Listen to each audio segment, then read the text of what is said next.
او ازاي لغايه دلوقتي مكسوف من نفسك ما تعرفش تعمل ايميل بتاع 5 و6 والكلام الفاضي ده؟ هقول لك على طريقه سحريه بتاعت يوزر فيرفوش في ثانيه واحده. بص معايا، هيطلب منك اصلا كلمه ايه؟ فروم وتو وسبجكت. انت بعتها قدامه مش فاهم حاجه، بس هي سهله قوي. كلمه فروم هتدور على كلمه ايه؟ يور ايميل ادريس، هتلاقيها مكتوبه اصلا، هو بيساعدك بيقول لك كده ايميل بتاعك يكون. هتنقل اللي بعد كلمه ايه؟ يور ايميل ادريس، هتلاقي ايه؟ علي.8.com، هتنقله زي ما هو، تحطه عند كلمه ايه؟ فروم يعني من.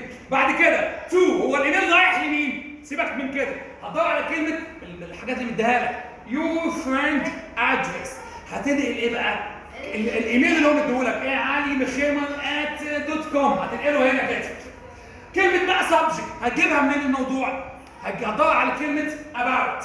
كلمه about بيجي بعدها على طول الموضوع، هتلاقي الموضوع مكتوب لك about مثلا your favorite places، بس بقول لك ايه؟ اكتب عن ايميل عن الاماكن المفضله عندك انت.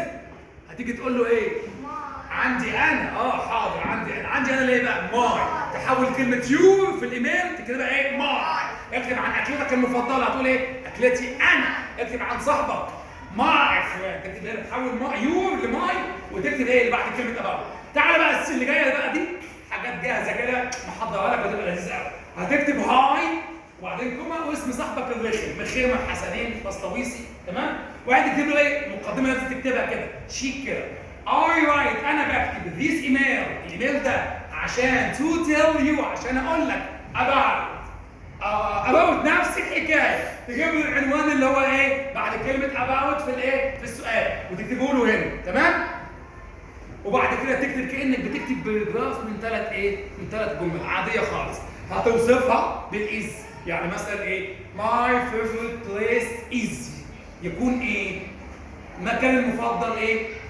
الزمالك كلاب مثلا، نادي الزمالك مثلا، يعني اعوذ بالله، تمام؟ وبعد كده هتقول ايه؟ my favorite place has، عنده ايه؟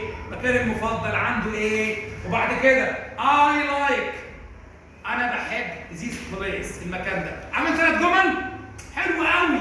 بعد كده اول حاجه توصفها، وبعدين تقول له عنده ايه، وبعدين تقول ايه؟ تقول بحبه. تقول في الاخر بقى اشوفك ايه؟ حبيب قلبي، سلام يا شقيقي، خلاص. تقول له ايه؟ سي يو سون، اشوفك بعدين، يلا بقى خلاص. في الاخر تقول لي بقى وتحط اسمك انت يا لذيذه، اسمك مش انت، اسمك اللي مديهولك في الايميل. هو يقول لك ايه؟ يو نيم از، اوعى تحط. اصل شفت واحد من شويه كاتب لي اسمه هو، انا مالي ومال اسمك؟ لا اوعى تخش لجنه على طول والله، لا. تكتب ايه؟ اسمك اللي بدون، افرض كاتب لك انت اسمك سميه، اكتب اسمه سميه، انا مالي. اسمك يلا خديجه، بلاش يا عم هيام، اكتب هيام، انا مالي، وانا اللي كتبت خلاص. وخلاص كده الايميل خلص. سلام سلام سلام سلام سلام سلام سلام.